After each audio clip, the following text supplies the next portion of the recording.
Hello everybody, I'm David Schuster. I want to start today's video with a recent Fox News segment featuring Republicans Trey Gowdy and Kevin McCarthy. They were discussing the upcoming election, and during their conversation, something pretty interesting slipped out. Watch, and then we'll break things down. There's a correlation between raising money and winning races. While Republicans hold a slim majority in the House, they're being badly outspent for this fall. Control of the chamber literally comes down to a small group of districts, many of them in blue states. I think it's easier for Republicans to pick up seats this cycle than it has been for the last two. Unfortunately, what has changed is Democrats have tremendous amounts more money than the Republicans do.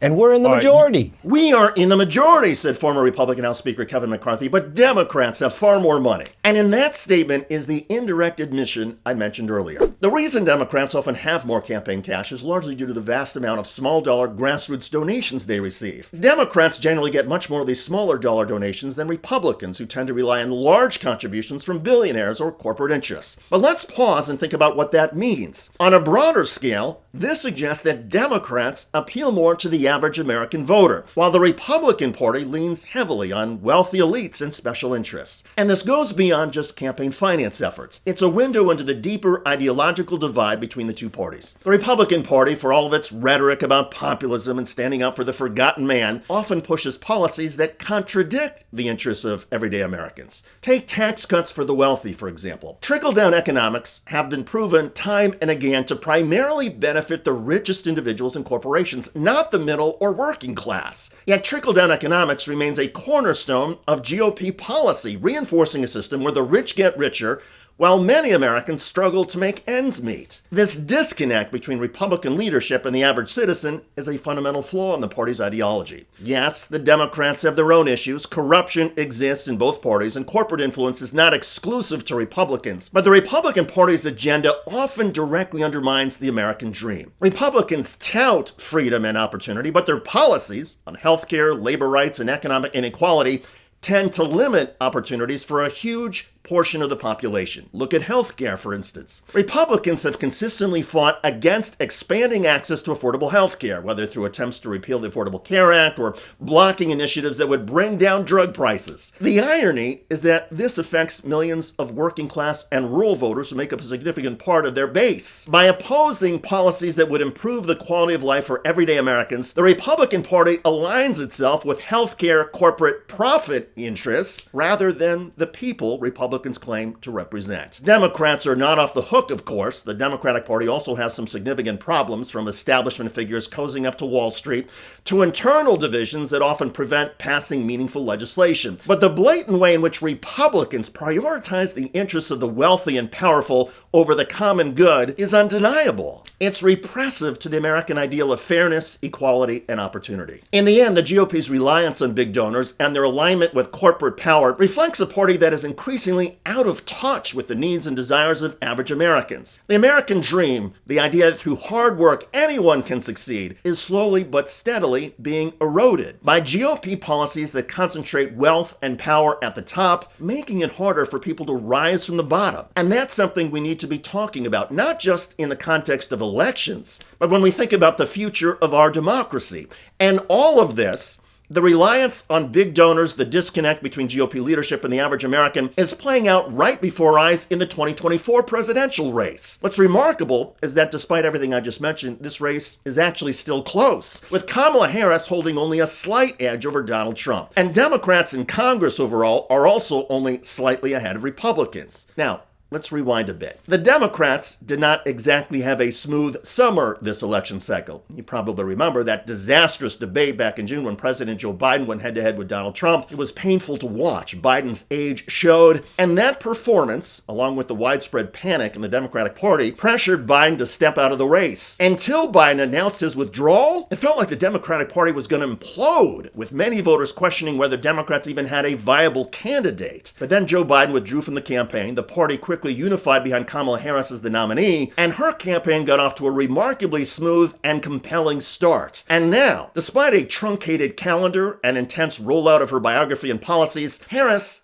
is slightly favored to win this election. This alone speaks volumes about the broader political landscape. You have the Democratic Party, largely in chaos at the start of the summer, now in the lead. It shows just how flawed the Republican Party's messaging and policies really are. Think about it. Kamala Harris isn't just fighting the usual political battle. She's facing an electorate that was already disillusioned by the messiness within the Democratic Party. Yet Harris has managed to gain ground. And while she certainly has her critics, Harris has been able to appeal to a broad coalition of voters, much like Joe Biden did in 2020. This speaks to a larger point. Despite their internal struggles, Democrats, whether it's through policy or just a clearer vision for the future, continue to resonate with more Americans. Harris's lead, however slim it is a reflection of the fact that when voters are given the choice between the Republican Party's repressive agenda, rooted in protecting the interests of the wealthy elite, and a Democratic Party that, despite its own issues, continues to be able to gain ground, Americans are generally choosing Democrats and their progressive policies, looking at the future, looking at an economy that invites everybody to participate and looks out for everybody, not just the wealthiest, the corporations, the richest 1%. And this is resonating in a lot of state races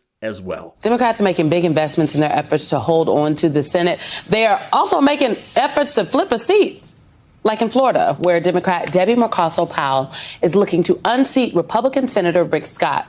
Late last month, the DNC announced a six-figure investment for get-out-the-vote efforts in the state. And Senate Democrats' campaign arm announced a multi-million-dollar ad buy in both Florida and Texas. Just the other day, Mercosur-Powell picked up a key endorsement. Take a look. Florida, you hear it every 2 years. This election is too important to sit out. Well, it's true this year, too. That's why we have to elect Debbie Mercosur-Powell to the U.S. Senate. Here's the deal. Debbie grew up under a dictatorship and came to America to find freedom and a chance to do better.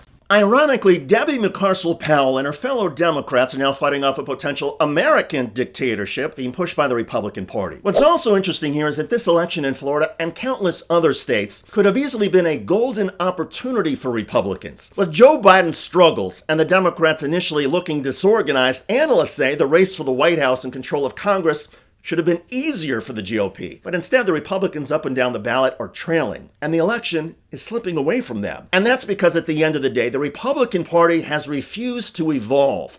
Their core ideology, especially under Donald Trump's influence, remains out of step with what many Americans want. Republicans continue to cling to policies that benefit a small, wealthy minority, while Harris and the Democrats are managing to rally a support from a broader base, whether that's younger people, working class voters, or communities of color. So even with the bumpy start, the Democrats have managed to rally behind Harris, and it's because she and her party are offering something that resonates more deeply with a greater number of Americans. And that something includes opportunity, fairness, respect for individual rights, and an embrace of basic facts.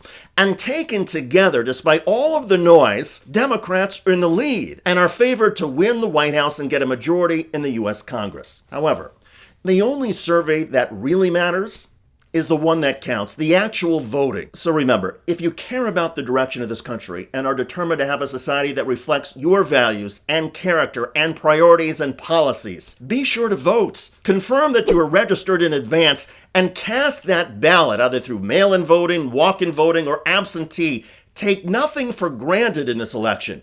Make sure your vote is counted. It will make you feel good, and it will help all of us. I'm David Schuster. Thanks for watching. Thanks for watching the video, guys. We also love it if you hit the join button below because that makes you a member, and members allow us to be independent, honest. We can be as progressive as we want, no corporate media influence, and that's all because of you guys. We love doing the show with our members. Hit the join button, become one of the Young Turks.